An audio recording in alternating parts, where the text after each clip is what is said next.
Kasaysayan kung paano nabuo ang isang liga siya ng Lemon Bloodline. Sa mundo ng gamefowl, noong panahong 60s, mayroong isang breeder na tahimik lang na bumubuo ng sarili niyang linya. At hindi niya inaasahan, ito pala ang maglalagay sa rurok ng tagumpay, at makilala sa mundo ng gamefowl industry. Lalo na sa bansang Pilipinas. Ang magaling breeder na lumikha ng lemon hackle, na lumaganap sa Pilipinas at nagkaroon ng kanya-kanya variety ng lemon, walang iba si Doc Halsey. Bago ang lahat, kung gusto mo ng ganitong klaseng content, maaari kang mag-subscribe sa aming channel, at pindutin ang bell icon, para na-notify ka sa mga susunod pa na video. Ang channel na ito ay nagnanais lamang na mag-share ng kaalaman, kasaysayan tungkol sa gamefowl industry. Lingid sa ating kaalaman, sa pagsasaliksik si Doc Halsey ay kilala na mundo ng sabang. Bago pa siya nakilala sa kanyang mga lemon hackle, si Doc Halsey na ay nagpapanalo na sa kanyang linya na Hatch Claret, at marami ng labanan ang kanyang napagtagumpayan, ngunit sa kanila ng kanyang tagumpay.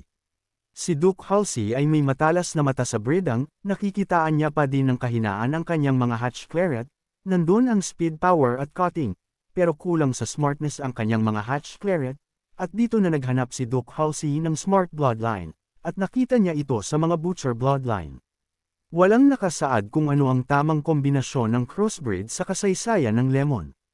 Ang malinaw na sinabi ni Doc Halsey ay 3 linyada ang nakapaloob sa lemon hackle bloodline, Hatch Claret at butcher. Dahil sa kombinasyon na ito ni Doc Halsey, dito pa mas lalong nakilala si Doc.